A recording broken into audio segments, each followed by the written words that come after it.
নাহমাদুহু ওয়া নুসাল্লি আলা রাসূলিল কারীম। মাননীয় সাংবাদিকবৃন্দ, আসসালামু আলাইকুম ওয়া রাহমাতুল্লাহ। আপনাদের সাক্ষাৎ মেলার জন্য আমরা ধৈর্য ধরে বাইরে অনেকক্ষণ অপেক্ষা করেছি এবং আগে আসলে আগে পাবেন সেই ভিত্তিতে আমরা সর্বশেষ হয়েছি। আমার ডানে আছেন রফিকুল ইসলাম খান, আমাদের অ্যাসিস্ট্যান্ট সেক্রেটারি জেনারেল, এবং ভাই আছেন Hamidur Rahman Azad, assistant secretary general. আমরা এই তিনজনেই আজকের এই মিটিংয়ে জামাত ইসলামীর প্রতিনিধিত্ব করেছি। আমরা খুব সংক্ষেপে বলতে চাই, কয়েকটি বিষয়ের উপরে আলোচনা হয়েছে, আমরা আলোচনা করেছি। প্রথম হচ্ছে সংস্কারের বিষয়। আমরা বলেছি জুলাইয়ের ভিতরে এই সংস্কার সম্পন্ন করতে হবে। অনেক বিষয়ে ঐক্যমত্য হয়েছে, কিছু বিষয়ে সামান্য সামান্য দ্বিমত আছে বিভিন্ন দলের মাঝে। আগামীকাল থেকে সকল দলকে একসাথ করে একটা সমন্বয় মিটিং হবে, সেখানে এই ব্যাপারে ঐক্যমত্য পৌঁছার চেষ্টা করা হবে। আর যে সমস্ত বিষয়ে মৌলিক কিন্তু ঐক্যমত্য হচ্ছে না, সেগুলোর ব্যাপারেও আমরা বারবার আলোচনা এসে কাছাকাছি জায়গায় আমরা পৌঁছতে পারবো ইনশাল্লাহ। একেবারে ঐক্যমত্য হচ্ছে না, এসব বিষয়ে কি করা যাবে সে বিষয়ে আমরা একটা আলোচনা করব। এবং জুলাইয়ের ভিতরে রিফর্মস শেষ হবে, তারপরে একটা জুলাই সনদ হবে, যেখানে আমরা সমস্ত পলিটিক্যাল পার্টি নীতিগতভাবে একমত হয়েছি যে সেই চার্টারে আমরা সাইন করব। এরপরে আলোচনা হয়েছে নির্বাচনের তারিখের ব্যাপারে। আমরা দুটো কথা বলেছি। প্রথম হচ্ছে আমরা সকল দল,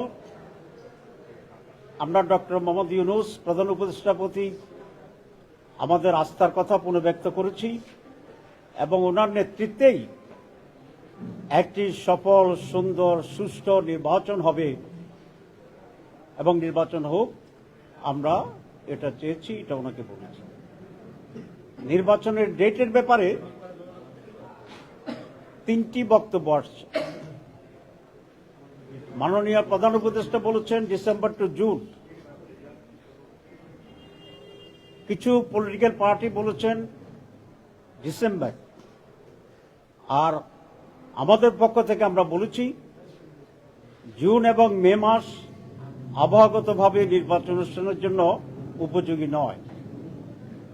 তাহলে মে জুন বাদ দিলে ওনার যে কমিটমেন্ট আছে, কমিটমেন্টের যে টাইম লাইন, সেটা হচ্ছে ডিসেম্বর থেকে এপ্রিল।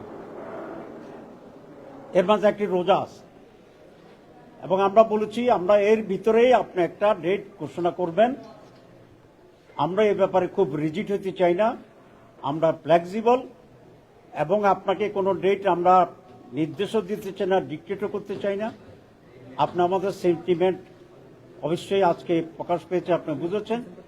এর মাঝে ডিসেম্বর টু এপ্রিল একটা সুইটেবল টাইমে আপনি একটা ডেট দিলেই জনমনে যে এখন কিছুটা সংখ্যা এবং অস্বস্তি আছে, আমরা বিশ্বাস করি এটা কেটে যাবে। রাজনৈতিক দলগুলো তার নির্বাচনী প্রস্তুতি এবং প্রচারণার জন্য সেদিকে মনোযোগী হবে। কোনো নতুন ধরনের কোনো টেন্স সিচুয়েশন হওয়ার কোনো সম্ভাবনা থাকবে না। সুতরাং আমরা এটাও বলেছি, কোনো একটি দল বা কেউ কোনো একটা নির্ধারিত তারিখের ব্যাপারে খুব রিজিড, শক্ত হয়ে দাঁড়িয়ে থাকা এটা ওয়াইজ না। আমরা ফ্লেক্সিবিলিটি চাই, মানে এই সময়ের ভিতরে আমরা নির্বাচন চাই।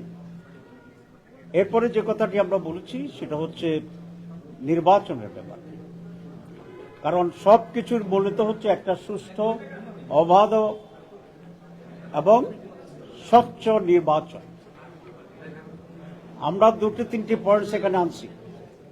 এক হচ্ছে নীতিগতভাবে আমরা সকলে একমত, ইনক্লুডিং দি গভর্নমেন্ট এবং ইলেকশন কমিশন, যে বাংলাদেশের বাইরে 11 মিলিয়ন, মানে 1,10,00,000 প্রবাসী আছে, যারা রিমিটেন্স দিয়ে এদেশের অর্থনীতিকে টিকে রেখেছেন।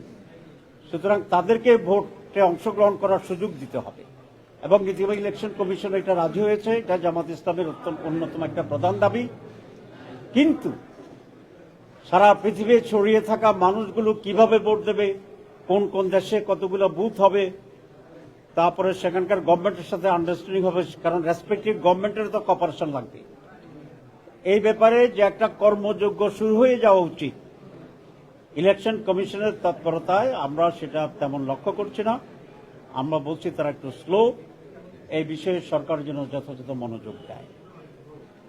2 নম্বর নির্বাচনের জন্য একটা গুরুত্বপূর্ণ ল্যাঙ্গুয়েজ সেন্টেন্স আমরা সকলেই বলি এবং গুরুত্বপূর্ণ, সেটা হচ্ছে লেভেল প্লেইং ফিল্ড, সকলের জন্য সমতল করা। অতীতে 3টা নির্বাচন তো হয়েছে, কিন্তু সমতল ছিল না, স্বচ্ছ ছিল না। তো আর একটা এরকম প্রহসনমূলক নির্বাচন আমরা চাই না, এবং নির্বাচনকে গ্রহণযোগ্য স্বচ্ছ করার জন্য যারা সংশ্লিষ্ট আছে নির্বাচনের সাথে, যেমন প্রশাসনিক লোকেরা আছে সেক্রেটারিয়েটে, ডিসি এসপি সাহেবেরা আছেন, টিওনো ওসি আছেন, পোলিং প্রিসাইডিং অফিসার আছে, চিফ ইলেকশন কমিশনের অফিস আছে, ল এনফোর্সিং অথরিটিজ আছে, সমস্ত জায়গায়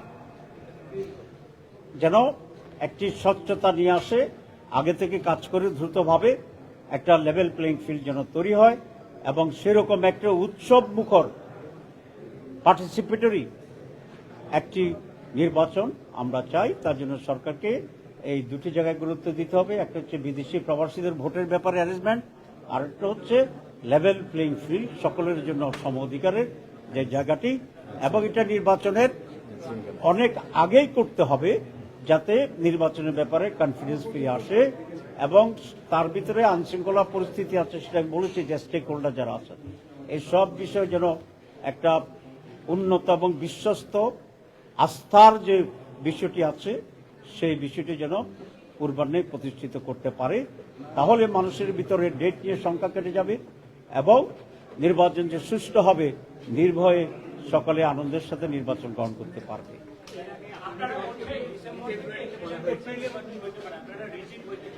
জি,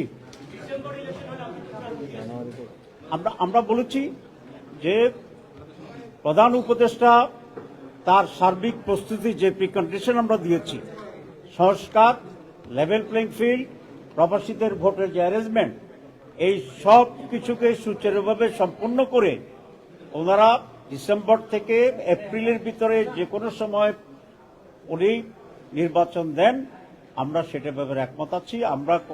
আমরা অন্য দলের প্রতি অনুরোধ করেছি, কেউ যেন কোনো একটা পার্টিকুলার দিন ক্ষণ নিয়ে খুব শক্ত না থাকে, রিজিড না থাকে, শব্দটি উচ্চারণ করে।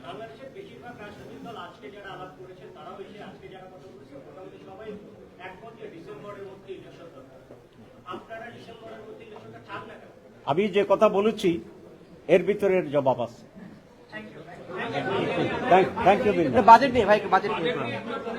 বাজেট আজকে বাজেটও হয়েছে, তো আমরা তো আসলে এই মিটিংয়ে আমরা আজকের বাজেট যখন হচ্ছে তখন আমরা এই মিটিং এর ভিতরেই ছিলাম, সুতরাং সরাসরি বাজেট শুনে একটা মাইন্ড তৈরি করা ডিফিকাল্ট। তবু আমাদের কেন্দ্রীয় অফিস থেকে একটা ড্রাফট পাঠিয়েছে আমার কাছে। আমরা দুটো কথা বলতে চাই বাজেটের ব্যাপারে। প্রথম হচ্ছে, আমরা ভালো করে পড়ে এক্সপার্টদেরকে দেখিয়ে আমরা একটা পরিপূর্ণ রিয়াকশন দেব কয়েকদিনের ভিতরে। আর প্রাথমিক রিয়াকশন যেটা আমাদের হচ্ছে সেটা হচ্ছে আগের বাজেটের তুলনায় খুব বেশি ইমপ্রুভ করছে এটা আমাদের কাছে মনে হয়নি। তবে কোনো কোনো ক্ষেত্রে কিছুটা ডিফারেন্স আছে, যেমন বাড়তি বেহুদা খরচের ব্যাপারে, তারপরে বেশি অধিকতর ঘাটতি বাজেট সেটা, এগুলো এখানে একটু কম আছে। দ্রব্যমূল্যের ব্যাপারে যেটা বলেছেন, মনে হয় দ্রব্যমূল্য স্থিতিশীল হয়তো বা থাকতে পারে, কিন্তু দ্রব্যমূল্য কমবে কিনা সে বিষয়টা বাজেট স্পষ্ট নয়। এই হচ্ছে আমাদের প্রাথমিক কথা, কিন্তু আমরা ডিটেলস আমরা আলোচনা করে দেখে শুনে তারপরে আমরা বক্তব্য রাখবো।